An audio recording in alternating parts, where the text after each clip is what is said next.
Si un homme laisse pousser sa barbe et qu'inconsciemment il continue à faire du péché, qu'est-ce qui peut lui arriver? Quelqu'un qui laisse sa barbe Et qu'inconsciemment continue à faire du péché. Où est le problème? Qu'est-ce qui peut lui arriver en fait? Il lui arrive rien. Rien de plus que l'autre. Il lui est arrivé quelque chose de bien qu'il a empêché de moi. Il a enlevé 4 péchés, il a laissé la barbe. Ok.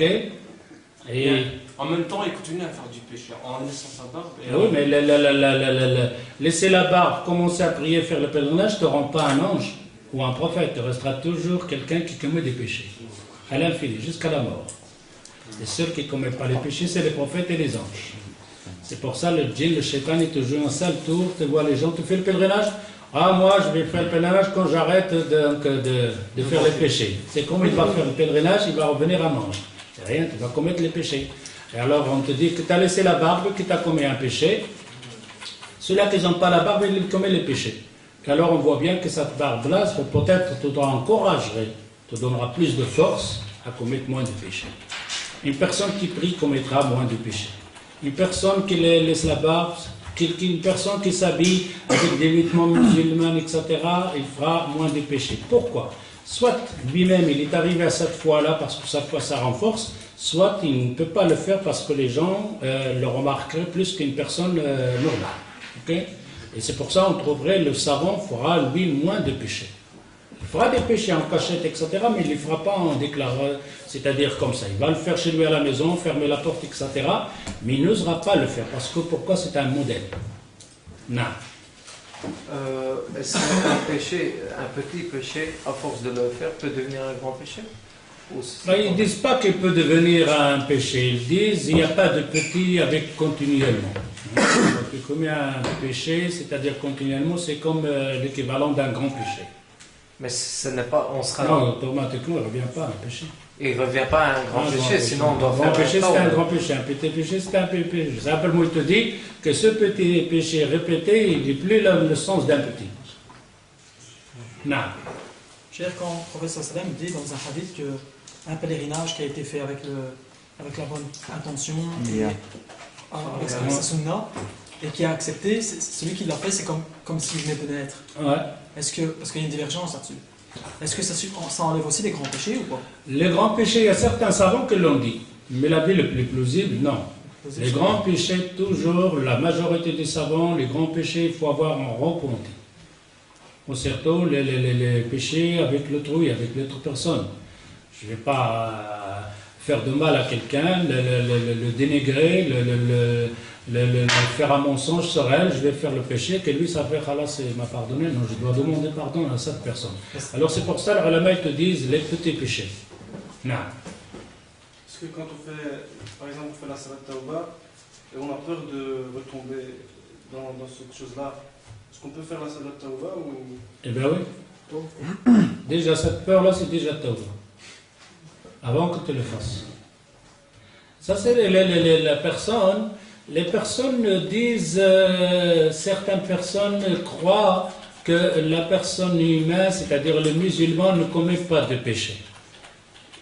Ça, c'est une erreur fatale. Et donc, l'autre personne de l'autre côté musulman, même si tu as fait un péché, c'est rien, tu es humain. Ça, c'est une erreur fatale. Le péché, je vais le faire. Mais se repentir, c'est ça qu'on a besoin. D'ailleurs, l'adoration, c'est ça. L'adoration, donc, nous autres, l'adoration, c'est se repentir. C'est pour ça que le prophète, sallallahu alayhi wa sallam, il dit, si vous ne commettez pas de péché, et vous ne demandez pas le pardon, Allah azza wa jal va il ramener des autres personnes, commettre des péchés et demander le pardon. Car l'adoration, c'est celle-ci. L'adoration, c'est de commettre un péché et de se regretter, de retourner vers Allah azza wa jal, de demander pardon. C'est celle-là l'adoration. C'est pour ça qu'il y a un hadith authentique, donc, un qui a commis le péché, et il a dit, oh Allah, pardonne-moi et tout ça, il a demandé le pardon. Et dans le hadith al-Qudsi, le hadith est le tout antique, Allah Azza wa Jalla, il dit, oh mon esclave, mon serviteur, c'est qu'il a un Allah pardonneur, alors je lui pardonne. Quelques jours après, ou quelques semaines, il remet le péché. Il dit, oh Allah, je sais que tu es pardonneur, j'ai encore péché, pardonne-moi. Et Allah Azza wa Jalla, il dit à mon serviteur, il sait qu'il a un créateur qui est pardonneur, alors je pardonne à mon serviteur.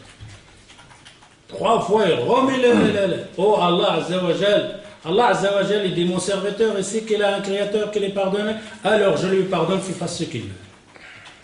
Et ça veut dire quoi ça? Ça veut dire qu'Allah Azza wa Jal, il est tout miséricorde.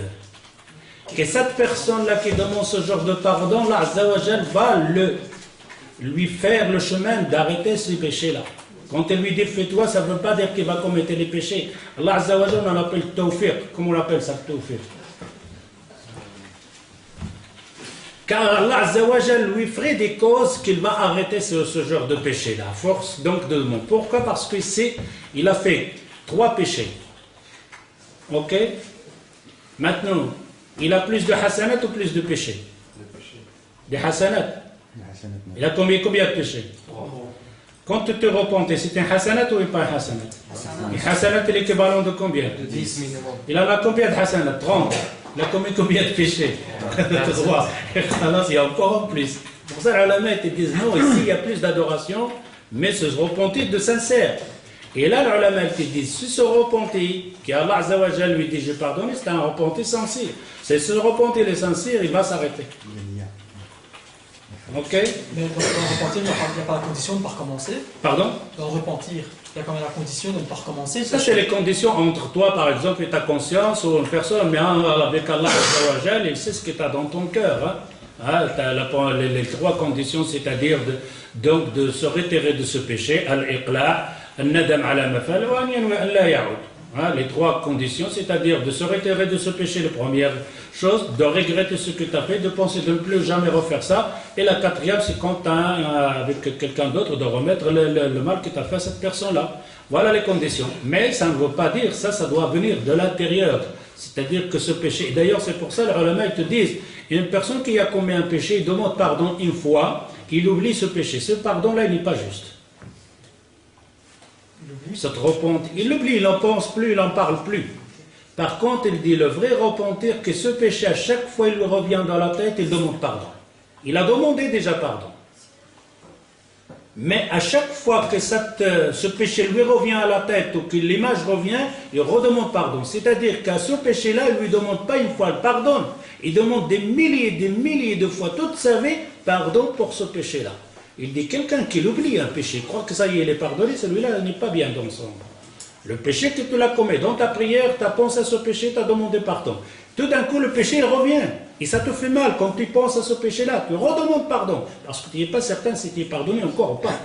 Mais la personne dit, ah ça va, j'ai demandé pardon. Je ne fais plus. Non.